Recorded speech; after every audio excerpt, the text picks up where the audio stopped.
महाभारत के युद्ध के बाद भगवान श्री कृष्ण और अर्जुन द्वारका लौट रहे थे, पर इस बार रथ को भगवान ने नहीं, अर्जुन ने स्वयं चलाया। द्वारका पहुंचते पहुंचते अर्जुन अत्यंत थक चुके थे। अर्जुन अतिथि गृह में चले गए और गहरी निद्रा में लीन हो गए। शाम का समय हुआ, रसोई में सुगंधित व्यंजन परोसे जा चुके थे।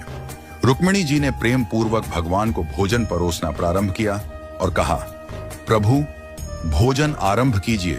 भगवान श्री कृष्ण बोले, रुक्मिणी हमारे घर में अतिथि आए हुए हैं, हम अतिथि के बिना अन्न का एक कौर भी ग्रहण नहीं कर सकते। रुक्मिणी जी बोली, आप आरंभ कीजिए प्रभु, मैं अर्जुन को बुला लाती हूं। रुक्मिणी जी जब अतिथि भवन पहुंची तो देखा अर्जुन गहरी निद्रा में थे, किंतु वह निद्रा भी साधारण नहीं थी। उनके रोम रोम से कृष्ण कृष्ण की ध्वनि प्रस्फुटित हो रही थी। उनके पूरे शरीर से ऐसा प्रतीत हो रहा था मानो हर कोशिका भगवान का नाम जप रही हो। रुक्मिणी जी उन्हें जगाना भूल गईं। उनके नेत्र नम हो गए।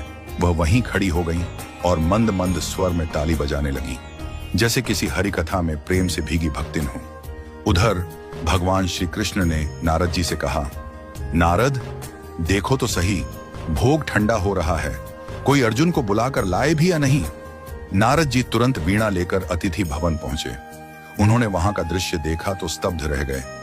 अर्जुन का रोम रोम कीर्तन कर रहा था, रुक्मिणी जी ताली बजा रही थी। नारद जी को दिव्य प्रेम का साक्षात्कार हुआ।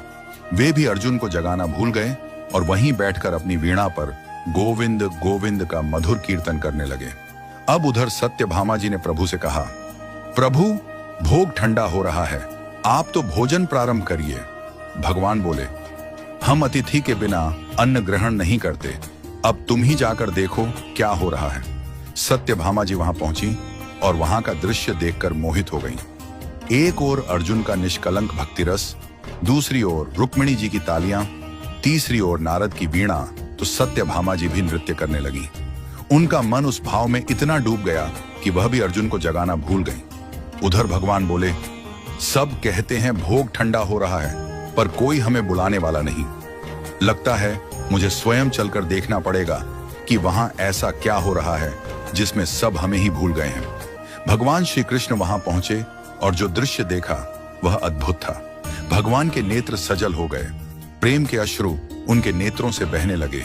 उन्होंने धीरे से आगे बढ़कर अर्जुन के चरणों को अपने कर्कमलों से दबाना शुरू किया। जैसे ही भगवान के अश्रु अर्जुन के चरणों पर गिरे, अर्जुन चौंक कर उठे।